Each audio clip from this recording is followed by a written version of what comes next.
السلام عليكم ورحمة الله وبركاته. هل كان لبد دعضو oo mid kale aysan ka liidanin midna ay digniin ku tahay midna fal dhacay ah ayaan kula wadaagaya. Marka hore hadii aad awalba aaminsanayd magaaladan inay joogaan kooxo dhaqaatiir ajnabi ah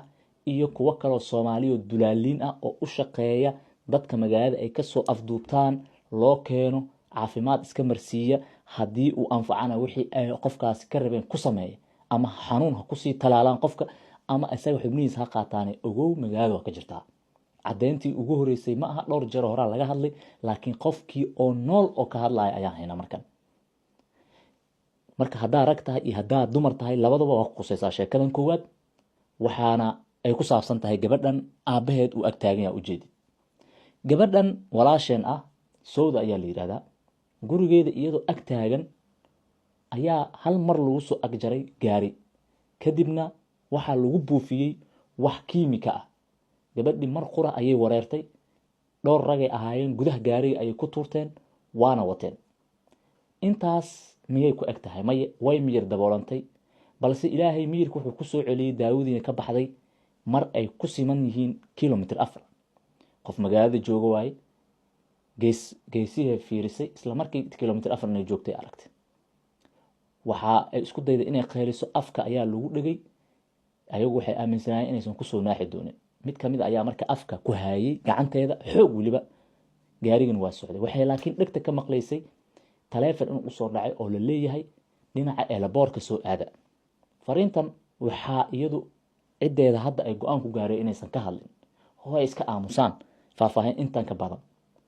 hase yeeshee intan hadda anaga helnay muhiim waxay u tahay in dadka loo soo digo oo la dhaho is ilaaliya wax la qariyo quruna ku jira qatar waaye waxay qatar dadka ku ah in la sheego waaye marka nala gudbi si looga feejignaado intaas markay mareysay gabadha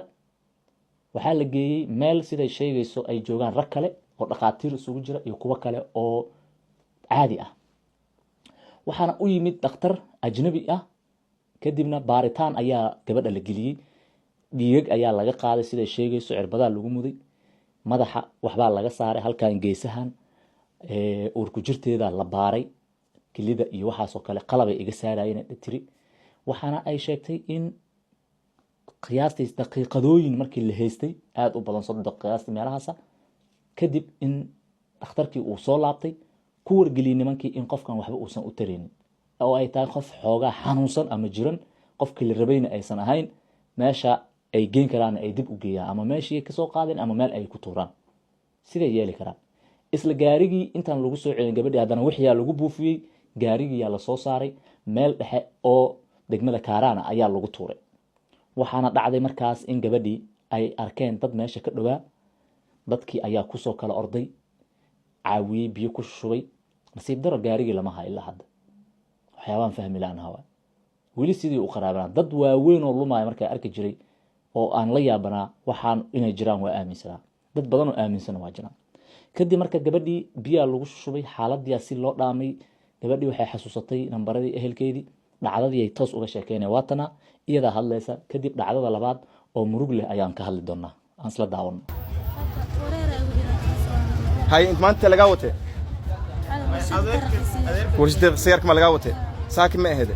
saaki 4 saacadeed hay kitaab saxada iskuul aada hay albaabka kolkaan si garaac baabuurku horbaadama صح hay maxay kale kugu sameeyeen wax kale ma uu sameeyeen kolkay bufiyaan lambar 4 kolkaan marayno ha gaari kale na hor yimid wuxuu yiri xaga airport ku soo leeyahay صح baabuurkii waa la igu wareejiyay kadibna dabaqa saaray صح dabaqa markay saareen hadana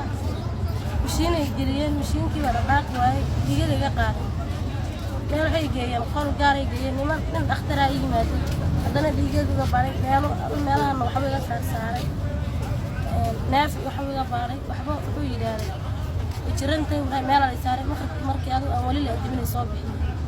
markii ana guriga marnay albaabka saacay saa daaqad u gaabiyana saacay teeran wayna baaburay ka tureen mahayno ما شاء الله هيا الحمد لله أبتاي إلهي أكري حسن الله ينسي آمين آمين يا رب آمين آمين آمين كوي رادي قاتنا بركة الله كقال آمين يا